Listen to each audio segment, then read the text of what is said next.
All right, we're just going to give it another minute or two, and then we'll get started and keep everything on track.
All right.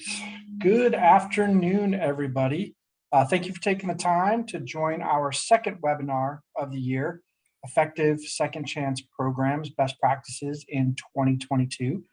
For those of you that don't know me already, my name is Matt Roble. I'm the business unit leader here at DSI.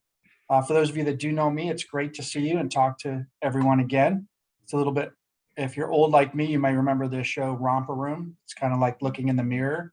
I see Kathy and I see Andy and I see Billy and I see you too.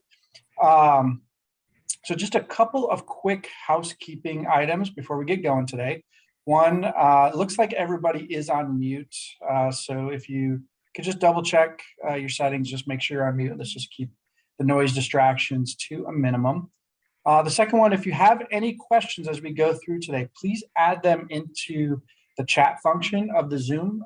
We will leave some time at the end to get to as many of them as we can, but I will be tracking them. And if we don't get to your question on here, we'll make sure to follow up with you offline and get you the answer that you're looking for. The third is we will be recording today's session, and afterwards we're going to send out the link to everybody. Please feel free to share that link around your organization or to really anybody that you think might be interested in the topic that we're going to talk about today. All right, now if you were able to join our webinar back in March, background checks in the 2022 labor market, a changing mindset for employers, you might start to notice a theme emerging. We're living in a world that was already experiencing a shrinking labor market even before the pandemic, which was forcing employers to get creative in finding, attracting, and retaining employees. This includes reassessing some long-held traditional mindsets. In these webinars, what we'd like to do is explore some of those areas that we see mindsets changing and hopefully give you something to think about and take back to your teams to discuss. Now, I join a lot of webinars like you do, and one thing that I hate is when the webinar is like super high level and really doesn't bring anything new to the table that you couldn't find in a simple Google search on a topic. We want you to find some real value in the information that we're providing. So in today's webinar, we want to explore two areas of opportunity. One is giving an employee who violates your drug testing policy a second chance. And if you do it, how to do it right to improve those odds of success. And two, what do you do with applicants that you'd like to hire, but you find that they have a positive test in their past? And something that is changing is that's actually could be a potential treasure trove of talent for you that other people aren't tapping into yet. So we want to talk about that area a little bit as well. I am pleased to be joined today by Julia Riesmandel of the American Substance Abuse Professionals. Julia is the lead account development manager for ASAP. They offer substance abuse professional, substance abuse expert, and substance abuse disorder evaluation services to any employer with a drug and alcohol testing policy.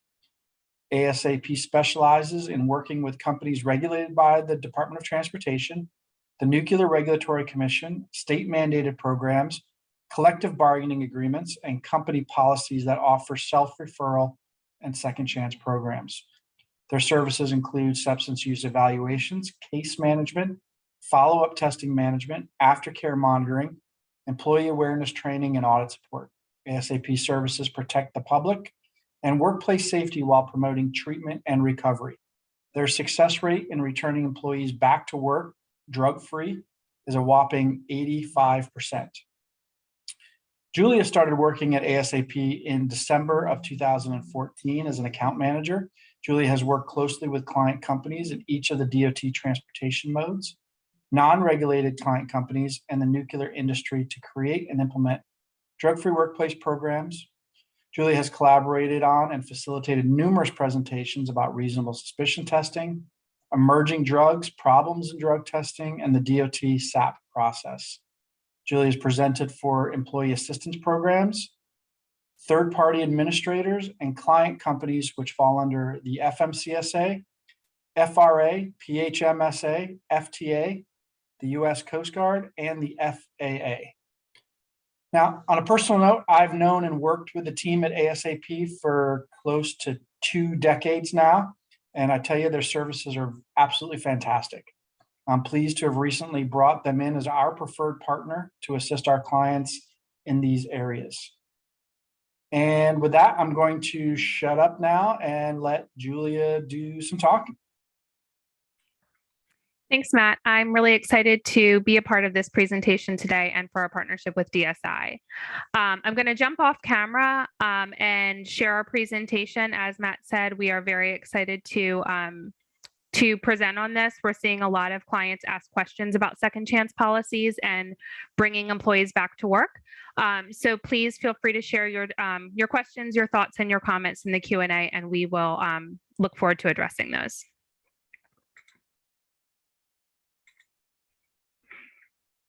All right, so I think I'm sharing my screen.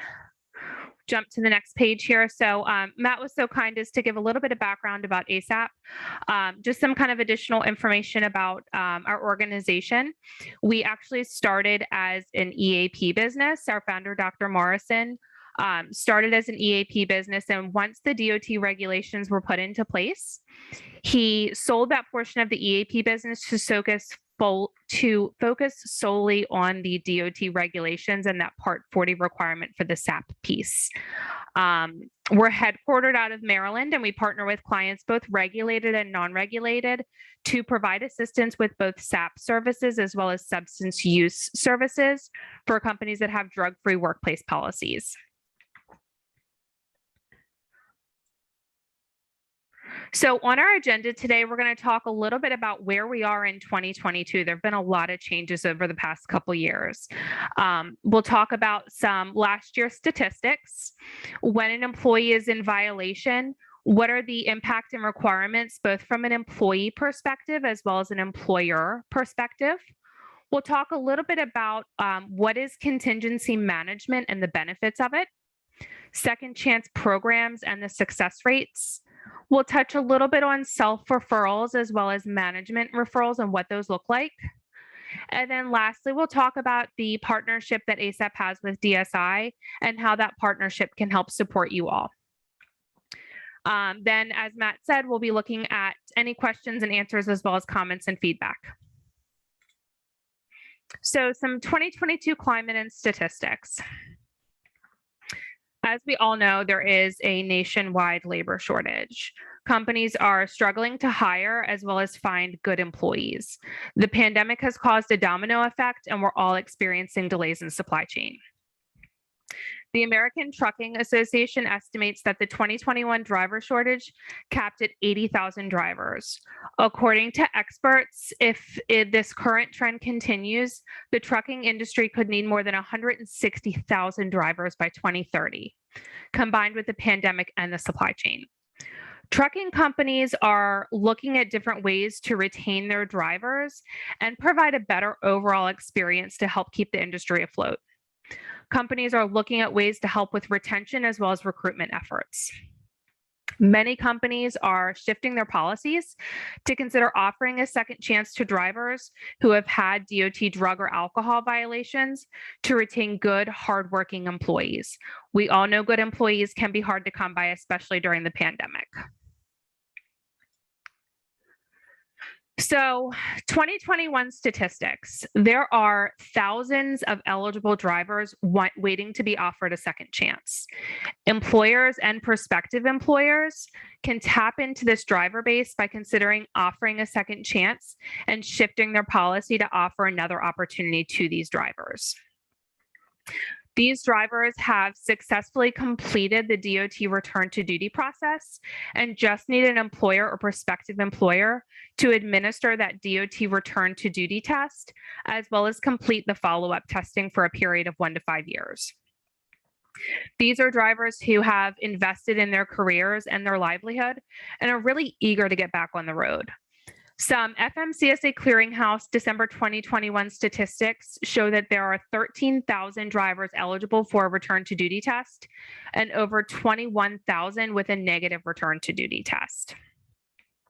So out of that, drivers that have violations, many of them have successfully completed the program, and they really just need an opportunity from an employer to bring them back to work.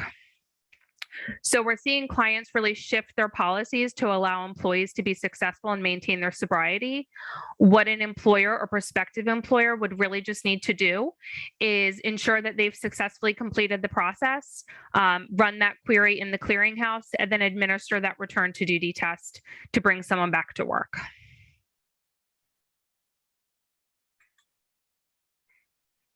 So impact and requirements, and what does that mean? So both the employer as well as the employee feel the effects of the violation. The employer has a responsibility to remove the candidate or the employee from safety sensitive duty and make that referral for DOT SAPs local to where the employer candidate is. They are down an employee and the employee's livelihood is put on hold until they complete the return to duty process. The employer faces a loss of productivity and is also affected by the violation. They may have to hire a replacement or train someone else to cover the role.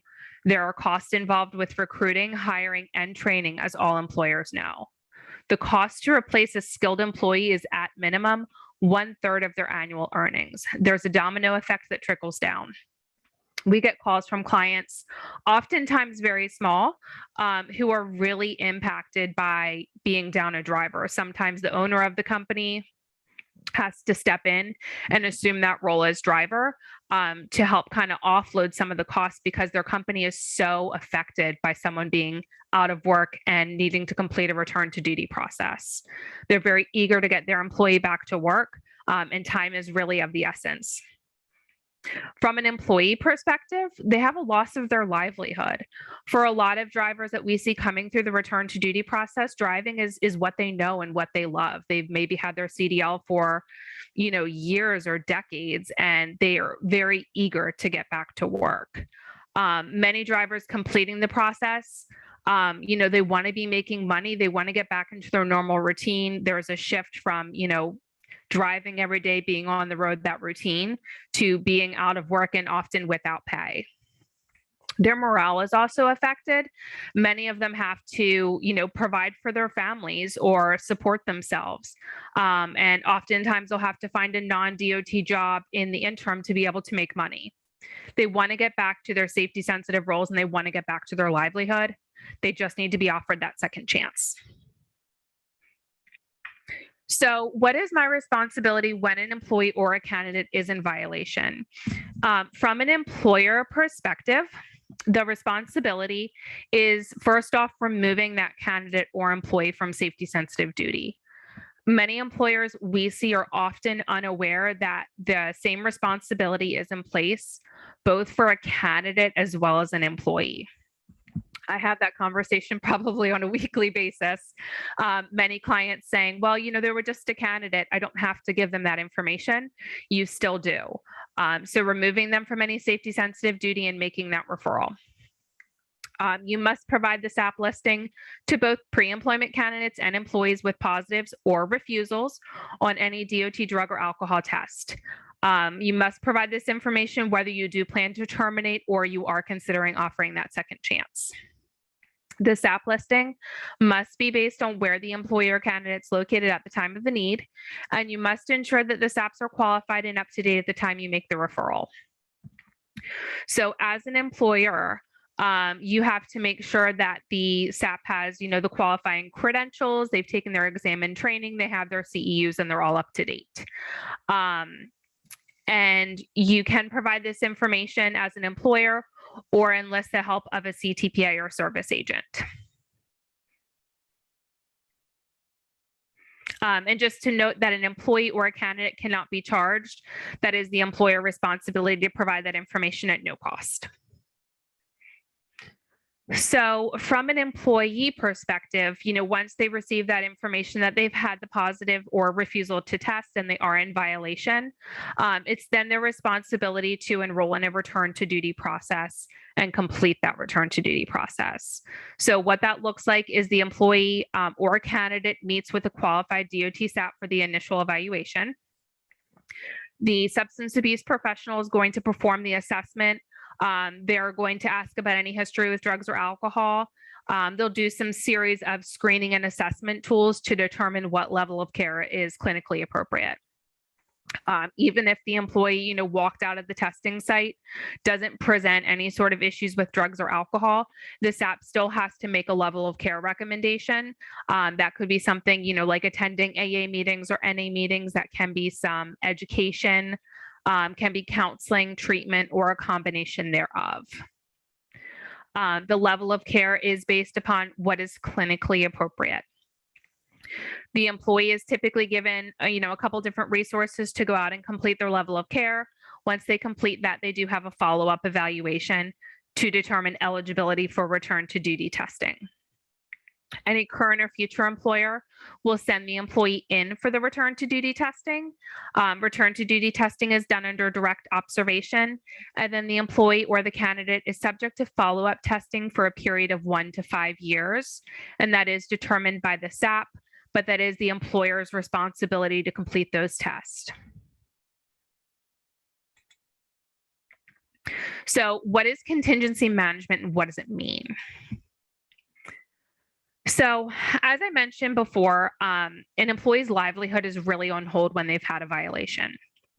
They are removed from work. They're often without pay. They know that the reward of going through the SAP process is getting to go back to work and be able to make an income and have a paycheck.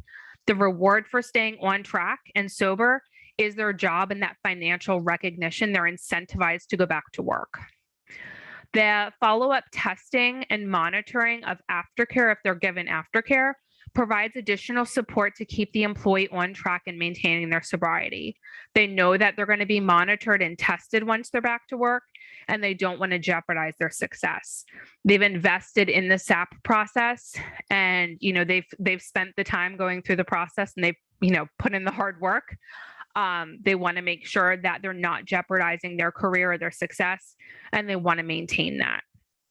So the DOT return to duty process is built upon this psychosocial concept of contingency management, which is a system of both rewards and punishments. It rewards someone for staying on course.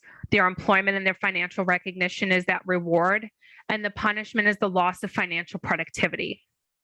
The return to duty process keeps the employee engaged with the incentive to get back to work. And then that follow-up testing and aftercare assists the employee on staying with a positive track and really sets them up for long-term success. So the process benefits both the employer and the employee. So second chance programs, and what are they? What is a second chance program? Companies can develop and implement policies to offer second chance opportunities to employees or candidates with violations following successful completion of the return to duty SAP process. Some companies will write their policies to offer a second chance to employees. Sometimes it's, to candidates and employees. They can really specify what they would like to do, but consistency is key. With the second chance programs, it really gives companies a mechanism to hire employees that have completed the process, as well as retain employees that have invested in the company and want to come back to work.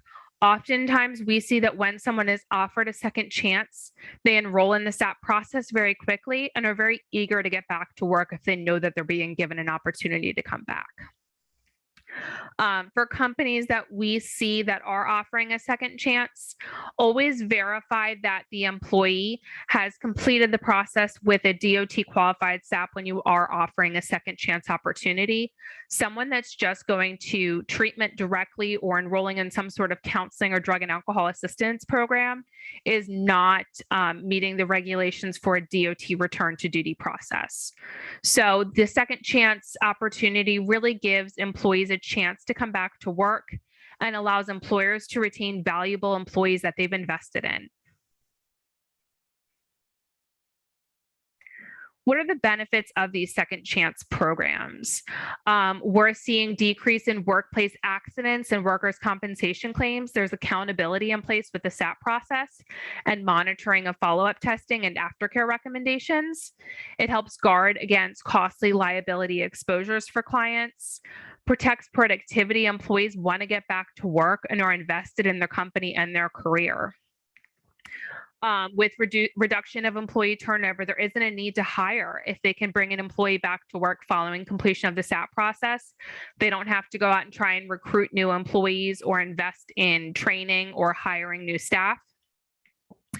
We're seeing that it improves employee morale. An employee is oftentimes incentivized, to enroll in the process quickly and get through it, knowing that they can go back to work at the completion of their program. They feel like, hey, I have some light at the end of the tunnel. I have to go through this process, and this process is hard, but I know that I can get back to work, and I know that my company wants me.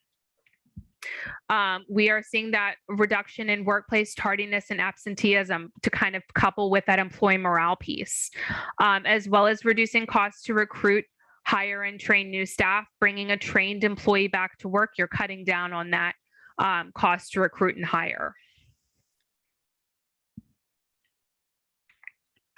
So DOT second chance policies. Any company with DOT regulated employees is required to have a DOT drug and alcohol testing policy. The DER manages that program and is really on the front line of enforcing the policy and holding an employee or candidate responsible when they're in violation. Our statistics from last year show an increase of about 22% in cases being DER involved, meaning we saw more employees offer a second chance than we had in previous years. Companies reconsidering bringing someone back to work or offering another opportunity following that successful completion of the process.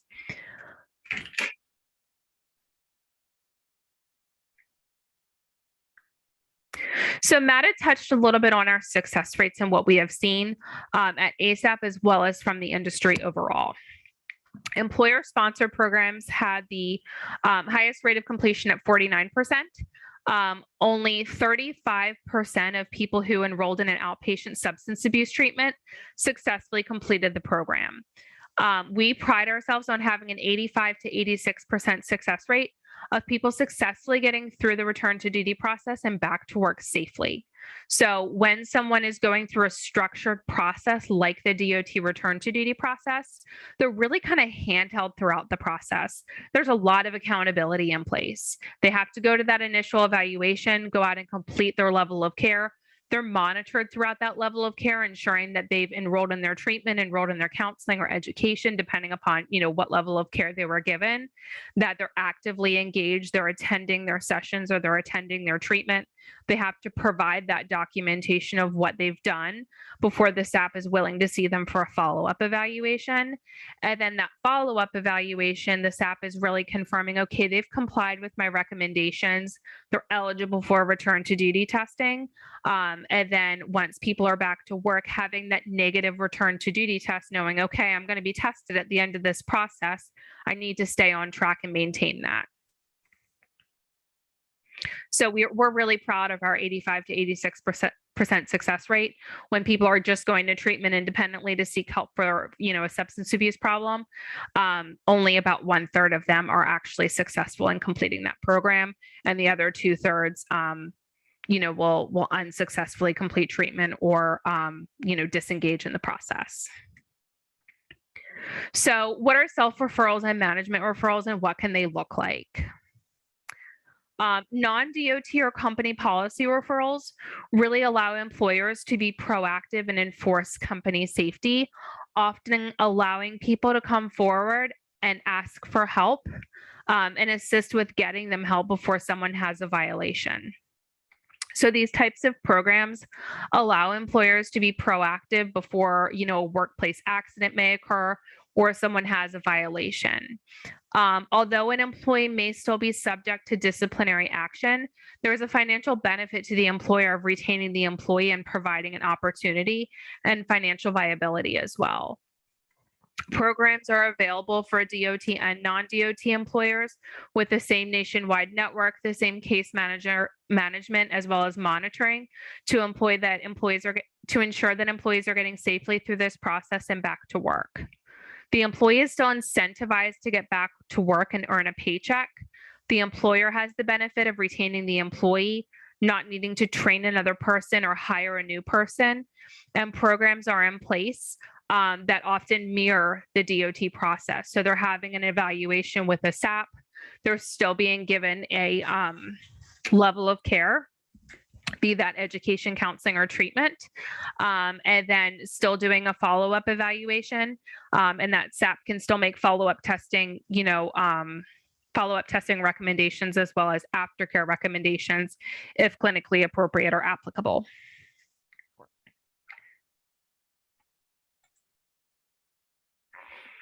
So we receive a lot of calls from clients that are operating under FMCSA that have questions about actual knowledge and what it means and how it kind of ties in to, self-referral or management referral.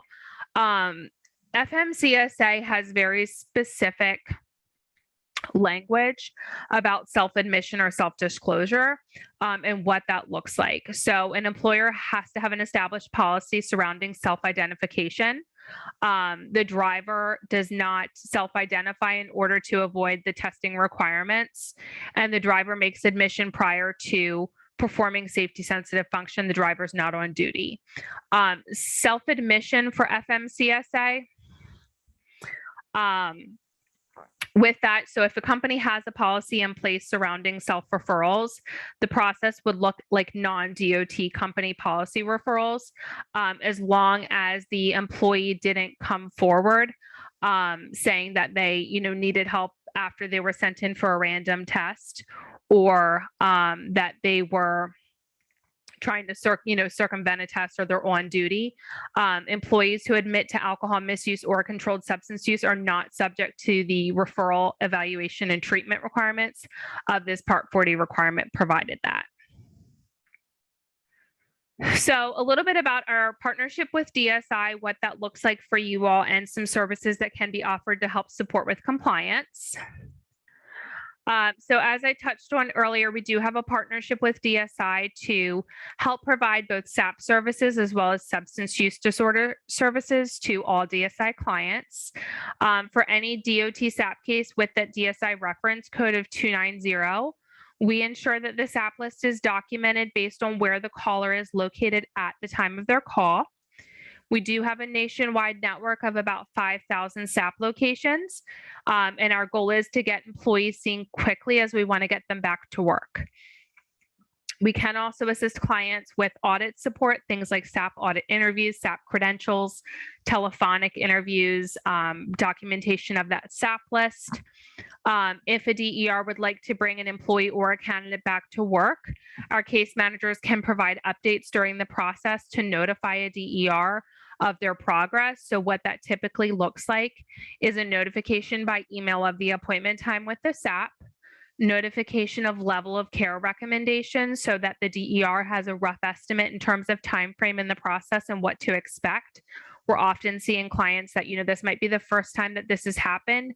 They're not really sure what to expect. The main question is, how quickly can my driver come back to work, or how quickly can my employee come back to work? They're feeling that pain and they want to bring the person back. They need them. So once we let the DER know level of care recommendations, after that, when they've had the follow-up evaluation, we let the DER know, okay, your employee has been deemed eligible by the SAP for return to duty testing. The return to duty test is outlined XYZ, as well as here are the follow-up testing requirements and the aftercare recommendations. I had touched on this a little bit earlier, but we can also assist with the SAP verification piece. If you have a candidate, or an employee that completed the process independently and found a SAP on their own, we can do a SAP verification to review credentials or to see if the provider is in our network. A little bit about our provider network. We do have, like I mentioned, about 5,000 SAP locations nationwide, offering both virtual evaluations and face-to-face. Virtual evaluations have been approved through 12/31 of this year. So we're not really seeing clients have to travel. They're able to access the virtual evaluation through a computer or a smartphone or tablet, all through, HIPAA compliant teleevaluation platforms. And people are getting seen really quickly. We pride ourselves that we're typically able to offer an appointment within about a 2 business day window. We understand that, both from an employer perspective as well as an employee perspective, people coming through this process want to get seen quickly and they want to get back to work safely. So if you have, an employee in a remote area or questions about coverage, you can reach out to us. We're happy to kind of review coverage, talk about the area, and we're happy to help your employees get through the process and get them back to work for you. This is the template violation letter, which can be mocked up or put on your own company letterhead to provide to any candidate or employee with a positive or a refusal on a DOT drug or alcohol test. This meets the regulatory responsibility under 40.287 to give that local list of SAPs. The list of SAPs, as I mentioned, is for DOT cases, and it's based on where the employee or candidate is located at the time the call is made. So you might have an employee that you refer to us, in January, that's out of Baltimore, Maryland. Their SAP list might look very different than someone referred in June, because we're pulling that up from information and we're ensuring that that SAP is up to date and qualified at the time the referral is actually coming through. SAP information can change on a regular basis. So at the time the case is coming through ASAP, we're rechecking those credentials. We're ensuring that the person is up to date and qualified, and we're vetting all of that information. We have a provider relations department, and the team of them works on recruiting new SAPs in areas where we might need coverage, seeing if people have qualifying credentials that might be interested in becoming SAPs, as well as maintaining the existing provider network that we have. We're always looking to grow our network and expand. So this violation letter, like I said, can be mocked up or put on your own letterhead. It is a Word document. It does include DSI's reference code of 290. Without that reference code, we're not going to be able to know that DSI made that referral and that you're a client of DSI. So that reference code of 290 is very important to provide. In addition, there is a credentialing letter, which can be provided in the event that you're audited, and you need to show documentation of partnership and how it works through DSI. This letter explains that and is often what auditors want to see when you say, we do provide the SAP list, here's how we do it, here's how the partnership works. This letter documents that. And then this is a process card. We have both employee-facing process materials as well as employer-facing process materials, which really explain, what are the steps. They go over some frequently asked questions, both from an employer side as well as an employee side. And also do include the reference code of 290 for DSI. Any questions at all? I'm seeing that we do have some questions in the box. Yeah. So, so before we get to the questions, I just want to add a little bit of color to some of the topics that we talked about today. One, I think it's important to note that what the SAP's role is in the whole thing. I mean, the SAP does not work for us. The SAP doesn't work for the employer. The SAP doesn't work for the employee, or the donor. I mean, the SAP works for the public, really. And it's, they're concerned about public safety first and foremost, right? And to assess the person to say, all right, are you serious about being rehabilitated? Are you serious about stopping? Have you gone through the process and actively participated in it?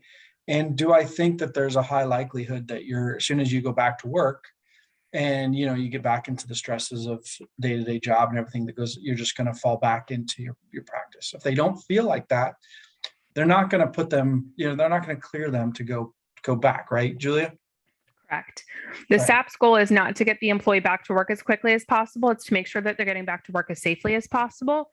So some people who are in this process, it might be a couple of weeks. For some, it might be a couple of months. I know from an employee perspective, people want to get back to work quickly. Oftentimes, that's the first question the employee is going to ask is, well, can I do this in a day? Can I do this in a week? No, I mean, until they have that initial assessment, the SAP is determining level of care to really make sure that the employee is getting the help that they need and make sure that public safety is protected.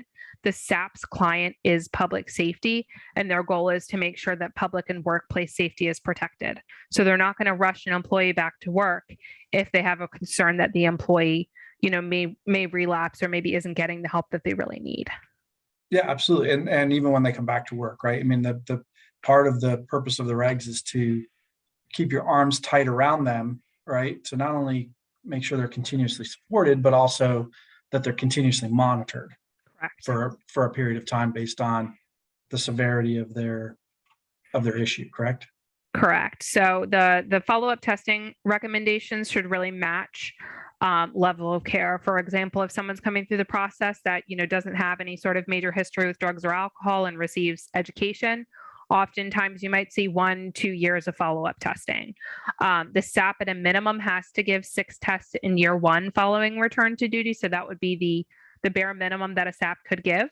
And then it can be unlimited for up to 5 years. So we have some cases that come through our doors where maybe the employee has chronic history with substance use and they really need help. They might have gone to intensive outpatient, and 3, 4, 5 years of testing might have been appropriate, as well as aftercare. And if the SAP felt like that's what's best to make sure that they're maintaining that, then you may see 3, 4, 5 years of testing.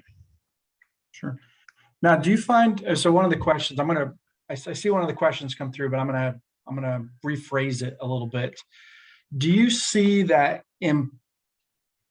is your recommendation that it's a one size fits all program, or can there be some kind of case by case review of the situation? A couple of examples. One is, the person's been a long time employee, is a hard worker, never had any issues and really made what amounts to, a mistake, versus somebody who's new, maybe still in a probationary period, or you've been working on other, performance related issues, right? And this becomes, or even taking it a step further, the person, what ended up happening was that they, were out late drinking and didn't get enough sleep. And when they came to work in the morning, there was still, they didn't realize there was still alcohol in their system from the night before. And so they tested at, 0.041 versus somebody who maybe used a harder drug, or, like what is your recommendation on, sort of looking at the picture of the scenario rather than having a, bright line rule?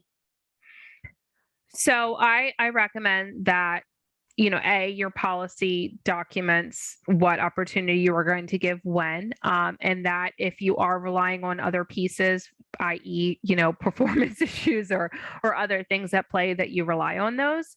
I think that if you are going to offer a second chance, just make sure that your policy is consistent. If you plan to offer it only to employees or only to both candidates and employees, or, some clients will say, well, if it was a random, we're willing to offer a second chance. If it was a post-accident or reasonable suspicion, we're not. So just being clear and following that, that if you're going to afford the opportunity to one, you afford it to another. And some clients, what they'll do is, upon successful completion of the SAP process, we will consider someone for rehire. It's not guaranteeing anyone a position, but it's allowing them a consideration for rehire upon successful completion. And now what have you seen as far as, or what's your thoughts on potential liability exposure for, putting somebody back to work that you has a problem? And, how do insurance companies view this thing in your experience, this topic? I can't speak much to the insurance piece of it because we don't see that side of it from an employer perspective. Really, the documentation of they've successfully completed the process, the accountability of the follow-up testing. We are often seeing that employees know that they're going to be follow-up tested, and they know that it's going to be for a period of 1 to 5 years. That employees are typically on very good behavior, knowing that they've invested in this process. Going through a SAP process, there's a financial obligation. So we are seeing that, they're reducing their liability by allowing someone to come back to work, but allowing, if this, then that, you're given a one-time second chance to come back to work. That if you mess up again, you might not be afforded that same opportunity. As employees are typically on that track of continuing and maintaining that, knowing that they're being monitored additionally. Okay. Yeah, I mean, I think from where I sit, the regulations are written in a specific way. They say, if somebody has a violation, these are the steps that you have to do to become requalified, right? And if somebody successfully completes that, then they've done it. They've done everything that's been asked of them. Right. People shouldn't lose their entire careers over one mistake. Let's talk, and I just see some more questions come in. Let's talk a little bit about a little more about those people who are, disqualified or have gone through the process on their own, and are just really waiting for that second chance, right? I mean, to me, from where I sit, these are people that lost their job, but were serious enough about their career that on their own went and sought out a SAP, paid for it out of their pocket, right? Did all the stuff, and have essentially been done everything the SAP has asked for, and now they're just looking for somebody to give them that second chance, right? I mean, they've clearly are motivated to do it, right? I mean, so to me, that is a pretty interesting little source of drivers, right? People that have taken the initiative, done it on their own, paid for it themselves, invested in themselves to get back to work, versus people who had a violation and now are looking for the next employer to sponsor everything, right? Like to me there's a difference in those two types of individuals, don't you think? I would agree. I think that, from an employee perspective, I mean, we see people very eager to get back to work, very eager to, I'm willing to go through this process. I'm willing to put in the time. I'm willing to put in the effort, the money, to get through this process. That oftentimes, they're very qualified and they're very eager to get back into the career, and they've made a mistake. They're humans. So another question that says the MRO notifies the clearinghouse of positive tests. And I've had drivers tell me that they got the SAP referrals in their clearinghouse account / email. Do we still need to send the SAP referral letter to those candidates and employees? I think yes. Don't you agree? So the MRO is going to input any positive test into the clearinghouse, any positive drug test, or any refusal to test deemed from an MRO level. The clearinghouse is not a SAP database, so there isn't the ability to search for SAPs. From an employee perspective, when they're going through the process, they have to assign their SAP in the clearinghouse, and the SAP on record has to accept it. So at the end of the day, it is an employer or prospective employer, requirement to give out that SAP information. If you're audited, an auditor will want to see how you're providing that information.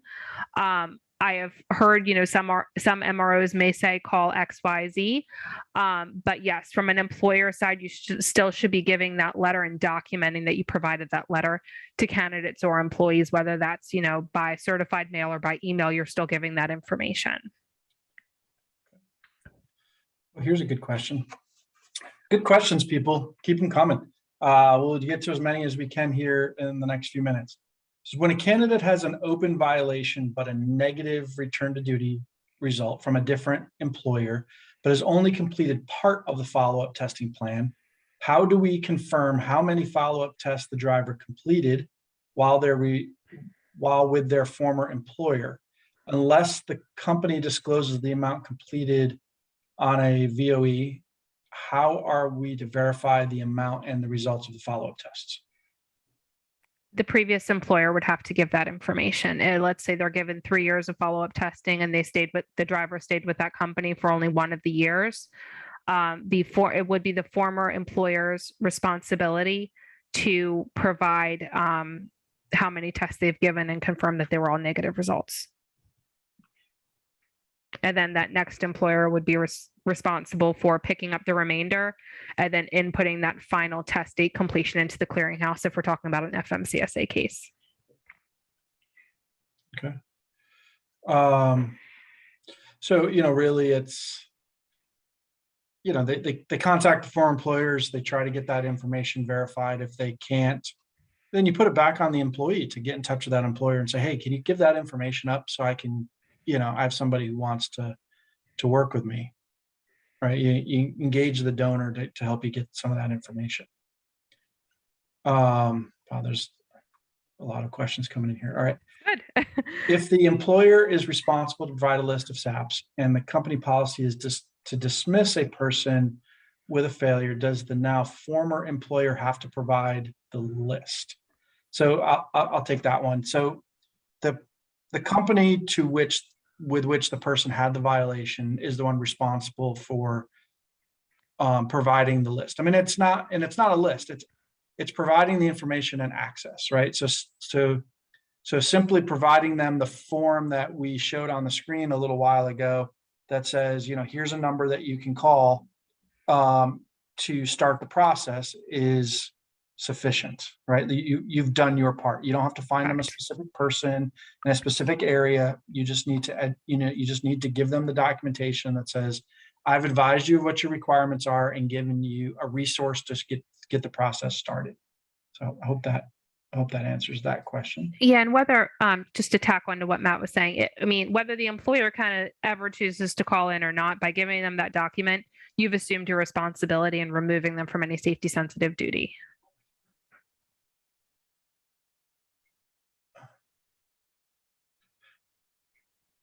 Are the tests they are taking entered into the clearinghouse? Only the return to follow-up tests? Is that what the question? Yeah. I believe that's the question. So if I'm interpreting the question, then the negative return to duty gets entered into, but not all the follow-up tests until they've completed, right? Correct. So yeah, the return to duty test would get entered by the employer into the clearinghouse once the negative results come back. And then the completion of the follow-up test. So that last follow-up test date would get entered into the clearinghouse. You're not entering like 12 test dates if they were recommended 12 tests in year one. It's just that last date. Yeah. So the SAP will, now is it the SAP that goes in and so they've completed it, or the employer? The employer, the SAP inputs the initial assessment date in the clearinghouse, as well as the follow-up evaluation or their final assessment. That's the only responsibility of the SAP, in addition to the Part 40 requirements of the letters and all of that, is inputting those 2 dates. Okay. I think that answers that one question, because we had a couple questions on a similar subject. And I'm jumping around here. Yeah, there's a lot of questions coming through. Yeah, there is. Yeah, answer that question. What constitutes a completed SAP? If the driver must have 1 to 5 years of follow-up testing, at which point is he said to have completed the SAP? Only at the end of the testing period as mandated. So, Julie, I think we could tag team this one, right? So it's a multi-step process, right? So the first thing would be to complete the process and get cleared to receive the return to duty, right? That's a documentation that goes into the clearinghouse, correct? Correct. Then the negative return to duty test is documented by the employer, right? Correct. And once you get those negative results, you can put the driver back to work. So their clearinghouse isn't going to show fully completed until they complete all of the follow-up testing and you input that last final date, but they're eligible to drive and they're not prohibited from driving while they're in follow-up testing. I think it'll show that just step 6 has not been completed. Okay. All right. So being contracted school bus company, what are the regulations toward the school districts that we provide services to pertaining to the Second Chance program? Are they federally regulated? I think I mean required to permit us to rehire and return to duty of drivers, provided we and the driver do all the DOT return to duty testing. I think that's a discussion between yourselves and your essential customer, the school district, right? From a regulatory perspective, once they go through the process, they're eligible to drive. You know, there's nothing that limits it to only a tractor trailer or, you know, certain types of vehicles, or restricts the school bus side of things. So that, you know, whether that's allowed or not, I mean, from a regulatory perspective, there's nothing that stops it. It would really be a discussion between yourselves and the school district. Wouldn't you agree? I would agree.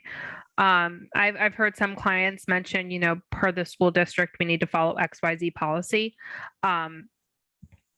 I would defer to that policy regarding what the requirements are there. But from a federal perspective, once someone's completed the SAP process and they're able for it, you know, return to duty and they've had that negative test, they can use their CDL or CLP. Okay. There was another question, and I think it was I don't know if you saw me fall off. My computer crashed right in the middle of it, so thank God I wasn't talking. What is the documented recidivism rate for drivers that have tested positive or refused? I'm not sure I completely understand the question. So, Harry, maybe you want to rephrase it in the chat here. Yeah, I'm not sure I'm following that either.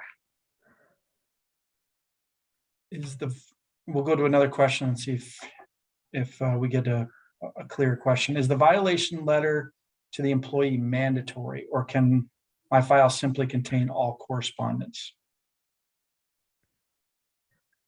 I guess I'm not clear on like what correspondence means from an employer perspective. Like the violation letter is just a template document that we give out because, you know, it explains what the regulations are, what the next steps, and how, you know, providing that SAP list. Correspondence between the employee. I mean, yes, I would, you know, if you're audited, all emails between employer DER. I think it would just be clear on like how you provided the information and ensuring that the SAPs are up to date and qualified if that's how you choose to provide that information. and being, clear that you gave that information and explained the regulatory responsibility to the employee. All right, just give it another second to see if anyone. I think I got to everything. I think there was one question. Can I offer a second chance to employees but not candidates? Okay. Yeah. Yes, as long as your policy, states second chance to employees, zero tolerance for candidates. We see that from a lot of clients that we work with, that they're willing to do a second chance program if someone's been an employee and they've, invested and had that relationship. But they don't necessarily feel the same about a pre-employment candidate who hasn't actually been an employee. Yes, we're seeing a lot of clients shift to second chance for employees, but they don't offer that same opportunity to candidates. That's pretty common. Yeah. Yeah, and just kind of going back to the topic, and I think we hit all the questions here. We live in a world in a society where second chances are big things, and we see it all times and in all aspects of society. I mean, we're even, if you join the background check webinar that we had a few months ago, that was a major, topic, is that employers are starting to reassess and say, how do we look at the situation? People that have,